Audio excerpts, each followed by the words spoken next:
In the news this week, politicians vote to criminalise parents for smacking in Wales. A pro-abortion scientist says there's good evidence that unborn babies feel pain. And a student midwife is penalised over her pro-life views. Hello. A bill to criminalise parents who smack their children has been given the go-ahead by the Welsh Assembly. The bill is expected to be ratified shortly in a final debate, with parents subject to prosecution from 2022. Amendments to mitigate the most damaging effects of the bill were all rejected. Spokeswoman for the Be Reasonable campaign, Dr. Ashley Frawley, gave her reaction via Skype. I found the developments in the Welsh Assembly this week really disturbing because it's become clear to me that policymakers have not thought through what they're doing, and actually they don't seem to care that they haven't thought through. This is really about symbolic politics. It's about making a symbolic statement, and you might agree with that statement, but at the end of the day, these sorts of policies have consequences, and they're going to have a negative effect on people's lives, on family life, with the risk of separating families, which is far worse than any smack. New research says there is good evidence that unborn babies feel pain well before the UK standard 24-week abortion limit. The paper comes from a pro-abortion scientist who has worked for US abortion giant Planned Parenthood. Dr. Stuart Derbyshire wrote in 2006 that fetuses cannot experience pain, but now acknowledges there is good evidence they can from around 12 weeks. In his latest paper, Derbyshire wrote that it would flirt with moral recklessness to ignore the research.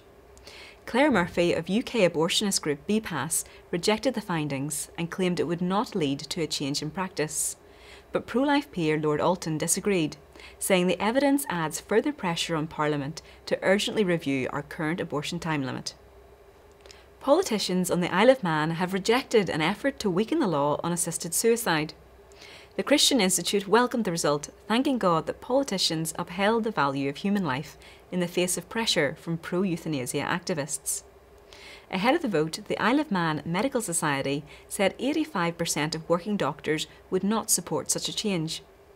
The group said doctors feared vulnerable people would be put under pressure. In the debate, the Manx Parliament considered whether to push ahead with changing the law, but politicians instead backed an amendment stating that Parliament notes the debate, but removed the reference to preparing legislation. Pro-life group Care Not Killing explained the danger of weakening the law.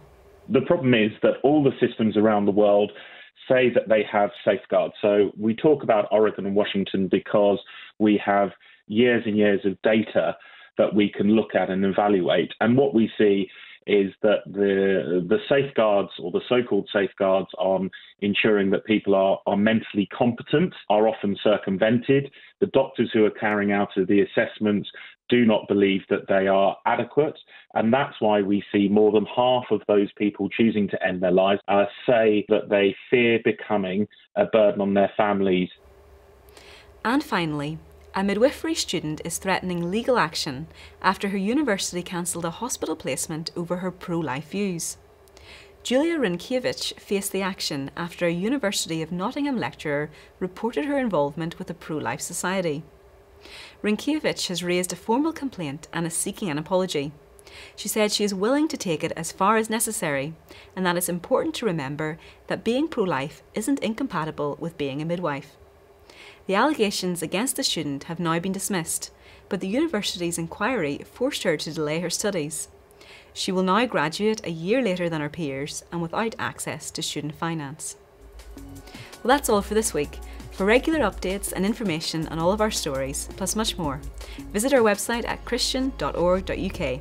Until next time, goodbye.